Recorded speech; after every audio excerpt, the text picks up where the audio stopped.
Breaking news coming in, and this is in regard to the rainfall that has been recorded here in the national capital, which is continuing to wreak a havoc in the Delhi NCR region. Here, visuals on your screen of this tree in the Kalkaji area of South Delhi. A tree has fallen on vehicles and two bikers were rescued, in fact, and taken to the hospital. And there are a lot of uprootment of trees that are being reported in the Delhi NCR region because it has been raining heavily. There has been massive waterlogging and inundation that is being reported. And from what we are hearing, as far as the Met Office is concerned, that more such showers are expected from now till the 17th and getting heavier, in fact, tomorrow, which also happens to be Independence Day, and that could in fact come in the way of the celebrations and that parade that is expected in order to mark the Independence Day tomorrow early morning. To remember, Prime Minister Modi is going to be at that parade. Now here we have visuals of the waterlogging situation that has resulted in the havoc that we're seeing playing out as far as commuters are concerned. They have been facing a lot of traffic jams, and here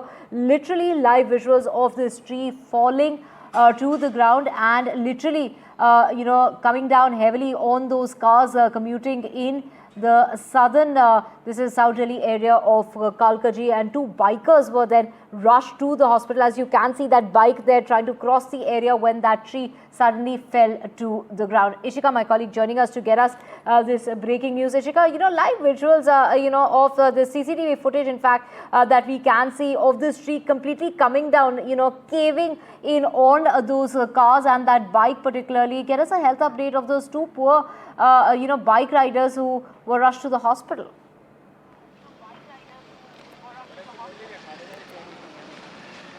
Well, we are currently present at Kalkaji, where this entire unfortunate incident took place, and I am present here at the exact location. I'd like to show you around that you can see that first of all, the Delhi police has sealed this spot.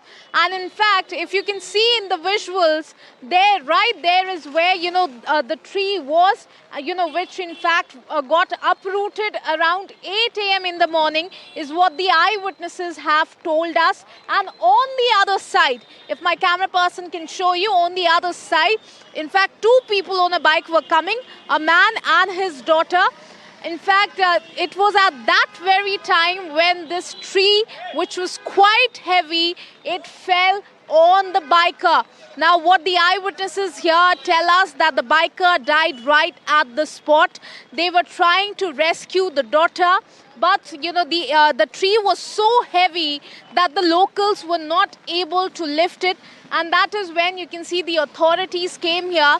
And imagine how, in fact, the worse the situation would have been, because when the authorities got here, they had to cut the tree into parts, because only then, as you can see, currently also the operation is going on, because only after that this tree, which has already been uprooted, can be in fact can be removed from here. So certainly today it was heavily raining, and this place tells you the story of the monsoon mayhem in the capital. But sadly, if we talk about the politicians, Atashi, senior leader of the Aam Aadmi Party, is the MLA from here. She has blamed it on the BJP-led Delhi government. The BJP-led Delhi government says that it is 12 years of loot that the Aam Aadmi Party has done, because of which the people suffered. So currently, nobody is taking accountability, and it is sadly the people on the ground who are facing the brunt of this. And very, very unfortunately, a person has also lost a life here. So certainly remains to be seen when all of this will be changed, and when actually some results will show in the lives of the residents here. So currently also, we are continuously showing you that the authorities are trying to remove the tree, but it is in fact taking time. So, one can only imagine how heavy the tree would have been. Over to you.